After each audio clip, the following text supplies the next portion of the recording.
getting some of our woodlands back. Who has, by show of hands, who's dealt with bush honeysuckle and who's intimately familiar with this sucker? All right, has anyone never heard of bush honeysuckle before? Okay, so if you haven't, this is what it looks like this time of year, right? We got red berries on it. Early in the spring, these will be little whitish to yellow flowers, kind of born in the leaf axils. Opposite leaves. Tends to have a growth pattern. Looks like this. This is a dead one. It's my favorite kind of honeysuckle, dead honeysuckle. We had a lot of this along the edge here, and that's one area you tend to see it show up a lot.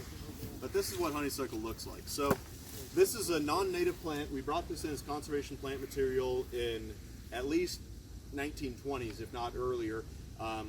It was sold because it's really prolific, grows about anywhere. It puts out a lot of roots. As it turns out, they're shallow roots. They don't do a great job of stabilizing soil. And we saw birds eating these berries, so we made the assumption they're good for the birds. They're actually not. No better. They taste good to the birds, but they're no better for the birds than those donuts were this morning for us, right? I like donuts. They're good, but we can't survive on donuts, right? So these are really high carbohydrate, low fat, low protein berries. And so for birds who are looking to migrate at this time of year, who are looking for a high fat, high protein source, this is a little bit like eating Pop-Tarts before you run a marathon. It's not really what they're looking for. So not a good plant, tends to take over a lot of not just woodlands but other ecosystems because it greens up really early, stays green real late, so it shades out a lot of the competition. It's also allelopathic, which means it's got sort of chemical exudates from its roots that suppress germination of a lot of our native plants. So not a good plant, not something we want. Historically, it's been a little bit difficult of a management thing because when you get these populations that pop up everywhere, again, birds are eating the berries, dispersing the seeds all over the place, you get thousands and thousands of stems per acre. And you can go in there and you can try and walk around your hands and knees, cutting every single stem, making sure you don't miss any, treating each one of those. You can spend all day doing about, a football field maybe if you're really, really ambitious. It gets really difficult when you have these sort of advanced infestations on how can we treat these without just going insane. Backpack foliar sprayers, where you're just using a wand and spraying, can be effective, except you get a lot of shading, you get a lot of coverage. You'll get a foliar spray and it'll get on this, and everything under it and behind it gets no contact with the chemical at all. So a few years ago, we kind of adopted what had been working in Missouri for a little bit in using a backpack mist blower. And the advantage here is that we're using this forced air spray on this wand to really push chemical that's in that airstream further in through the canopy, and we're getting much better coverage.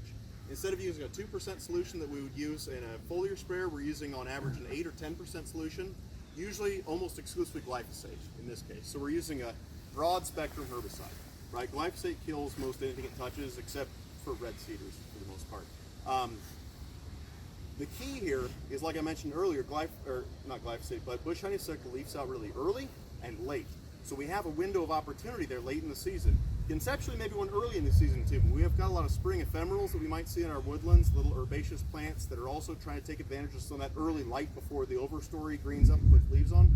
We can get some impact to those if we spray early in the season. We also, on really vigorous plants, sometimes get regrowth coming up out of that. But when we spray in the fall, we really hammer with honeysuckle without much else being green out there to take up that herbicide. So we're using sort of the timing of the plant to selectively kill it, even though we're using a non-selective herbicide. So do you wait for leaf drop on the other valuable trees? Yeah, so you've got a bunch of little oaks or something. Usually there's about a 2 or 3 week window where your oaks have pretty much dropped their leaves, going dormant, most everything else is going dormant, and the honeysuckle hasn't yet. As long as the honeysuckle's still mostly green and you're not starting to get some yellowing and leaf dropping to indicate that you've got an abscission layer that's developing there, you're still going to get control, because as soon as these sort of develop an abscission layer, you're not going to get much chemical moving from the leaves back into the stems then. So there's a window. In some years, that window's really short, and it's unfortunate. So you really got to take advantage of, how much can I get controlled in that short window as possible, and that could be a challenge. Yeah, Rick? I was going to say, this can take a pretty hard crop and still be functioning. So everything else is done, and you can go get those. Yeah. A partner of ours who has been treating this for years down in Wichita always calls it the Thanksgiving surprise. That's the way he the timing works for him in Wichita. About a week before Thanksgiving, he can just hammer all the honeysuckle in a lot of the Wichita parks. And for us, I would say generally sometime between late October and the first week of December. Sometimes we get really early falls where it really sets in, and we then get an early snow. Sometimes it extends later, so you kind of got to watch it. But I would say as long as those leaves are pretty green, you've got a lot of other stuff starting to go dormant, and the air temps above I'd like above 45 to get good control. Then you're gonna probably have a good opportunity to kill a lot of honeysuckle. Do you have a question? Well, is there anything effective other than foliar spray? Yeah, you can do basil bark spray, you can do cut stump, and those are effective on smaller infestations. But usually those are so time consuming and so labor intensive. If you have something like this big block where it's just really dense, you know, that may not be an effective use of your time. What would you use in that case for herbicide? I'd use glyphosate or triclopyr. Garlon. That's pretty effective. 25% triclopyr in a basil bark spray works pretty well. About a 50-50 ratio of like glyphosate for cut stump is effective. But you know, honestly, if I was doing it, I would only do that if I had like one big clump of honeysuckle somewhere that I said I'm going to kill that one clump because it's in a parking lot island or whatever it is. That'd be great. It's not worth firing up a mist blower for. But if I've got more than that, if I've got a bunch of stems, I'm going to fire up a mist blower and wait for the right timing because it really hammers it and we get really high control percentage. I would say, you know, count on 80% control in the fall. You can get upwards of that. I've seen sites where it seems like it's 99% where they really got good coverage and the timing was just perfect. And I don't want to cut off any questions here. So if you got one. For mist blowers for anything, You got to have, reading the labels is really important. And I don't know if anyone else had a lot of fun reading herbicide labels. They kind of put me to sleep. I tried to make a whole compendium of everything. You can search the Kansas Department of Agriculture pesticide registry for like glyphosate. And I was going to make a whole list of all the different glyphosate formulations that are registered for use in Kansas in a mist blower on honeysuckle. And my initial search returned 1,600 different labels of glyphosate in Kansas. It's a very, very popular herbicide, and there's a lot of labels for it. And even starting to funnel that down a little bit, I came with well over 200 different labels of glyphosate you can find. A lot of other chemistries, you don't have a necessary label that allows putting in a mist blower. For some good reasons, like dicamba, 2,4-D, triclopyr, those are things that can move off target and volatilize really easily. I would not put that chemical into a high-speed airstream and just blow it into the environment because you can have some off-target impact that I would worry about. Glyphosate is pretty much, it's going to hit those leaves and thin bark trees is going to kill what it's touching. If it hits the ground, it's bound up by soil particles. It doesn't have, you know, residual activity like picloram or triclopyr or some other things. Well, I was thinking like Teresa, kind of an open area. Yeah, and my feeling when I'd use a boomless sprayer or something like that for there. The advantage that I like on the mist blower is getting chemical through a dense canopy. And so in areas where you can't have physical access to that because of dense canopy, and that's what's restricting good herbicide coverage, that's when I think a mist blower really shines, when you can have good herbicide movement through a dense canopy, as opposed to just a foliar spray, which is just, you know, a droplet that lands on the leaf. It's not getting forced through it. We've actually got some sun. That's awesome. Yeah, looks like it. So yeah, go ahead. So if you seem to have cleared an area, how long till you'll have to come back and do it again? Because this is going to keep popping up. Yeah, absolutely. So a mist blower is all about taking a big bite out of something, getting back to something that's manageable. It's not a silver bullet. It doesn't kill everything, right? We don't do it once and walk away from it. But it's really effective for taking a big bite and getting back to something we say, now we can maybe get in there, have some access. We could do some spot spraying on small plants that we missed. We could run goats through there. We could let some leaf matter build up, and we could maybe in like an oak woodland, maybe we can get a fire through there to help control some of those real small honeysuckle as it comes along. It's getting back to a management regime that you can handle. You know, because right now when you have something dense like this, and this is nothing. I've seen some that, you know, deer can't force their way through. Nothing can get through there. You've got honeysuckle that has stems on it like this, 18 feet tall, and it's just a wall. It's like a hedge. It's awful. But it makes good firewood when it gets up for it. Yeah. So not bad walking stick actually too. So how do they produce the berries right away, or they got to get several years? Like 3 to 5 years. I've seen berries on pretty young plants. So you're always going to have birds bringing in that seed source again, and you'll have some regeneration of honeysuckle coming in. But then it's taking something that you say, there's been no meaningful intervention in this landscape in 25 or 30 years, and it's just gone crazy. It's saying, I want to get that back to something where I can do some management, you know, every 3 years, every whatever, as you manage that landscape. And sometimes that's a woodland, sometimes that's a field edge, sometimes it's in park settings, it's that edge between the ball fields and the creek that everybody says, you know, my job is to mow the ball fields, and his job is to make sure the creek has riprap or whatever. It's not my job to do it. My budget won't support treating. It's those sorts of areas where maybe we can get back to something that someone says, yeah, it's easier for me to just go with backpack and spot spray or whatever it is. Where is this? About everywhere. Yeah, about everywhere in eastern Kansas. I've seen it out to Hayes, as far west. You find it in Salina, but Topeka and Hutchinson and Johnson County area, Pittsburgh. I mean, you can find all over eastern Kansas and about everywhere in Missouri. I've heard this referred to as Siberian honeysuckle. Does it come from Asia? So there's at least 3 species. You can call them the Asian bush honeysuckles, or amber honeysuckle, or Macchia honeysuckle. And they did come from Asia. They came from a temperate part of Asia that's very similar to our climate, so they do extremely well here. And they do well. You can grow these, if you really wanted to, well north of here. So, they're not going to get killed back by a cold winter or something like that here. It wasn't, but just a few years ago, Forest Service sold Tartarian. Yeah, Tartarian honeysuckle is another name for it. So the latest I can find in our records is 1998. I think like 50 plants were sold, but in the mid-90s we were still selling several thousand. Yeah. So yeah, this was a plant that was promoted, and I'd like to think that we're very much more thoughtful about what plant material we put out there at this point than we were. But it was pretty widely, not just Kansas Forest Service. It was still on an NRCS plant material list. It's still on several of the Forest Service and Conservation Group lists, largely because it's easy to grow. You put a bare root in the ground and it grows about anywhere, and birds sit on it. Now the data we have now is that actually leads to not just poor nutrition for birds, but like increased nest predation because of the open branching structure. So it's definitely not good for birds. And it's got fairly shallow roots, so even though it puts a lot of roots out there, it actually doesn't do a lot for like structurally holding soil, other than maybe on flat sites where we're not as worried about. And on a highly erodible site, I don't think it is doing a great amount for us anyway, because most of its roots are like this. So it grows real well on the edge. If you get back in where it's more heavily shaded, does it grow there?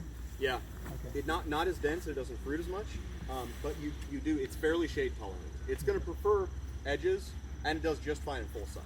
But it is shade tolerant enough that it'll persist in the interior. So even if you keep cleaning up your edges, you'll still get a little bit coming out from that interior seed source. And obviously, I know you guys are all really good at managing your landscape, much better than your neighbors. So your neighbors might still have some. I know you guys don't have any of this yet. So this is a good opportunity for you guys to say, I've taken care of it, and you can work with your neighbors and say, I've got this great tool now that we can use. And I should mention, we've got a couple things. I will fire these up to show you. We've got a backpack mist blower here, and one mounted on the back of the UTV, or the Kubota there.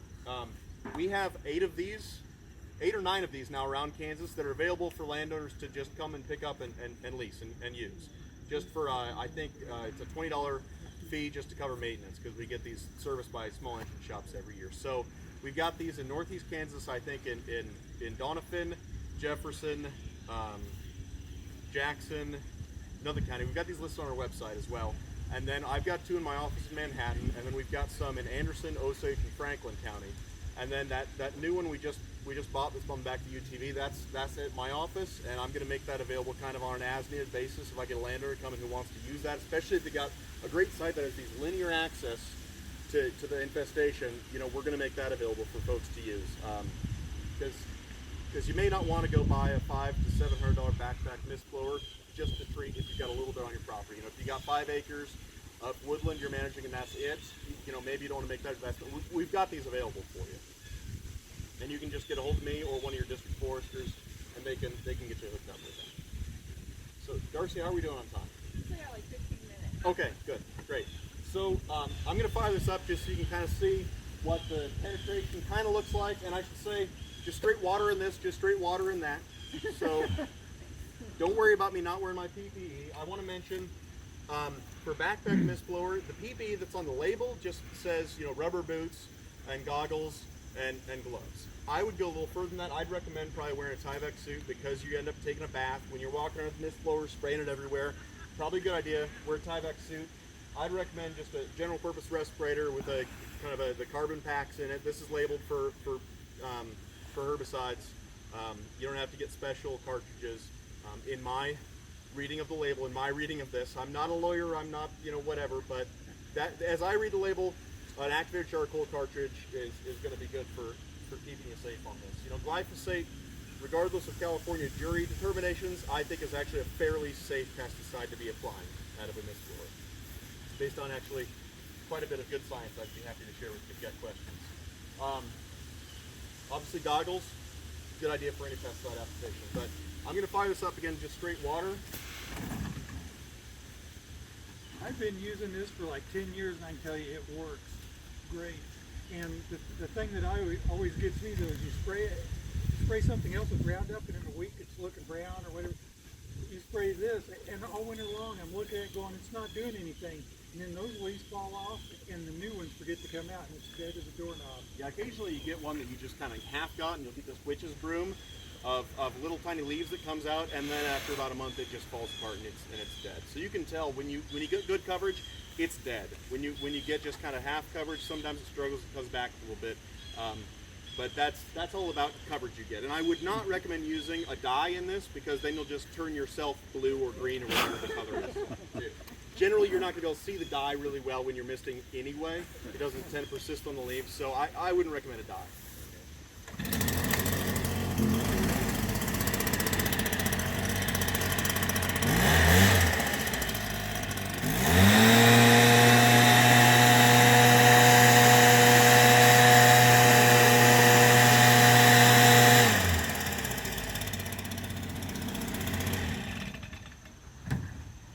So that's about the penetration we get with this. And it works really well, except the fact you got to carry 2.5 gallons of tobacco around your back and wear a Tyvek suit, and it's heavy, and you kind of top heavy, and if you're on unstable landscape, you can kind of slip around a little bit. And you go through 2.5 gallons of spray reasonably quickly when you're putting this out. There's different orifices you can change to on this in terms of how much spray you want to put out, but generally you're trying to get good coverage on the leaves, so I use a large orifice to put out a lot of spray on this. Now I contrast that with this works very well, but it's a little more labor intensive. Still better than basil bark spray or cut stump. When you have a location that really says, I've got good access, I can get a UTV or even a heavier duty ATV in there, or flatbed truck, you can go down to getting something that's a little bit more, power here. So this has got a 25 gallon tank on it, which is nice because if we're mixing up according to label rate 10%, 2.5 gallon jug and a 25 gallon tank, fill it with water, you've got your mix at 10%. There's no measuring, it's really easy. I like the really easy math on that. This has got a much larger fan to it, obviously. This puts out a whole lot more volume and a whole lot more speed in terms of our airstream that we're then putting our chemical into. We've got, I'll rotate this around so you can see it at some point here, but we got a bunch of sprayers in here, a lot of these nozzles that are then putting our chemical directly out of airstream. So I'll fire this up and you can see about how far we get that penetration in. One thing I like about this is that I've got the ability to move that blower and rotate it from this control box. Then I can sit in the cab and I've got a solenoid to control my on-off spray, so I can choose to spray or not right from the cab as I'm driving along. I still use, my basic PPE plus a respirator in here, but I'm not wearing a Tyvek suit in here because I'm not taking a bath in the chemical anymore. So I like that.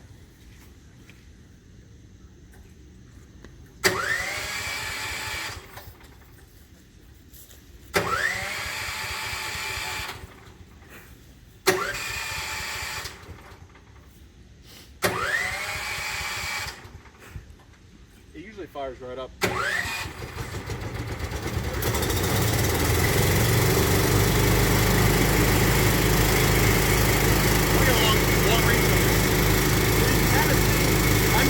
Way back in there. And what I did earlier is I took a couple passes around here, and this outer edge is very dense. So I got really good feel about 10 to 15 feet, at least in a very dense cover. And so I can move this around anywhere I want. I can flip it all the way around the other side, so I can treat left or right while I'm driving. And I just switch on. And I can go way up if I want. I'm really happy with the level of penetration I'm able to get back in there. And then if I'm driving along, I can shut it off if I got desirable stuff, and then if I'm done along and I've got some more honeysuckle, I can flip my toggle switch and kick the chemical back on. So I'm going to shut this off.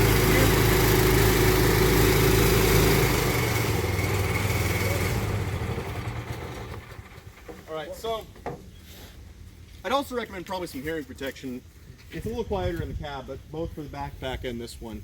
I don't hear all that well because I grew up sweeping out green bins and stuff, and that kills you. I don't need it any worse, but I kind of figured with a 25-gallon tank driving about 2 miles an hour, I feel like I'm getting pretty good coverage back in there. I get about 25-30 minutes of spray, so I figure ballpark I'm getting about a linear mile of treatment per tank on this. Now that's all going to depend on your density of infestation, your driving speed, a lot of other things, the number of nozzles you've actually got in there, but for this particular model with this number of nozzles, that's about what I'm getting, which is very helpful. We're actually trying to work with some of the, like Flint Hills Nature Trail to get some of these where they can go along and treat the honeysuckle along that trail and basically just have a tender truck every mile crossing that they can then fill up the tank again and keep going. So I like the fact that I can get a lot more coverage with this. Obviously I can't just drive this straight through the woods. You have to have an access path, but where you've got edges of your property, where you've got trails, anything like that, this I think gets even a step further in terms of efficiency of treatment as opposed to just the backpack mist blower, which in itself is much more effective than just a backpack sprayer, which is more effective than just taking a little squirt spray and treating cut stump. On this, what's your effective distance, like on a calm day? On a calm day, On effective all depends on the density of your canopy. So on these really dense areas, I feel like I was getting good treatment while moving 10 to 15 I'm feet, maybe thinking 20 feet Ceresia in a range light.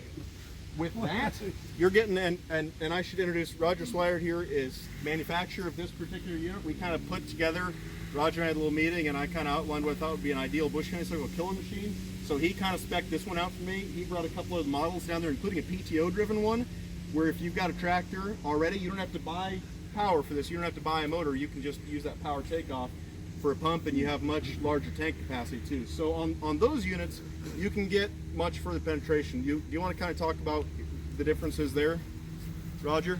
This one generally will get out kind of in the 50 to 60 foot range if you're just out in the wide open. But like you mentioned, anytime you get into density, that brings you back in.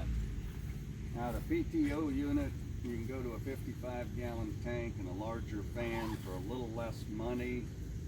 You can have a hydraulic cylinder on there to rotate. You've got 180-degree rotation. Anytime you put a motor on, you bump the cost up considerably. The unit on the front of the pickup will get out ballpark of 100 feet. A little breeze working with you, you might exceed that considerably. That'd give you kind of some ideas. And there again, that's out in the open, not density like this. So.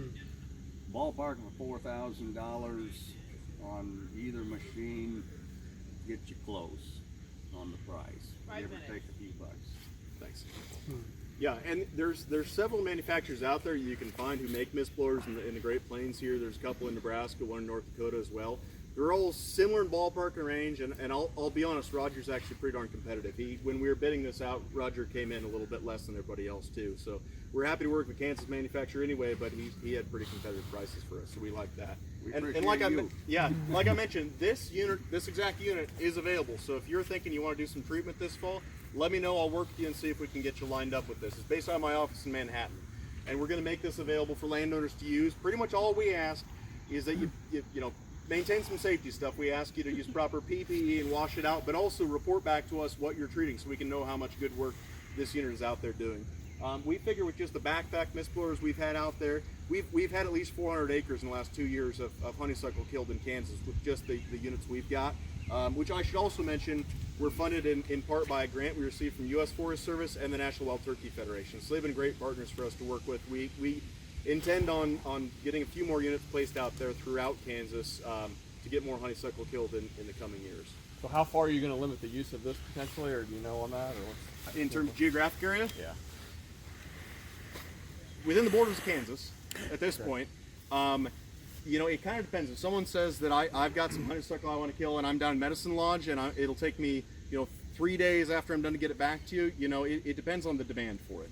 So I've got no problem with letting They would anyone come to Kansas City because I'm up in Kansas City. I'm a wildlife biologist up there, so Yeah. that would be useful That's fine. in that area. Yeah, really, it's more about timing and demand. So anywhere within the state of Kansas, I'm comfortable with being used as long as it's being used on an appropriate site to control, an appropriate target plant. But if someone wants it and they just hang on to it for 3 weeks and everybody else wants it, then that's where it gets to be a little bit of a difficulty. But no, Kansas City is Shoot, that's just 2 hours away, and that's not a big deal. Yeah. Couple minutes. Any other questions? If you got follow-up questions, I'll be around, and I can give you a card, and I've got actually a handout if you want a little bit more information, and I'm happy to answer any questions. And all of our district foresters are well versed in this as well, and they can be a great source of information when it comes to trying to control bush honeysuckle or other invasive plants too. But I've got, since it stopped raining, I'll actually hand out my handout. But if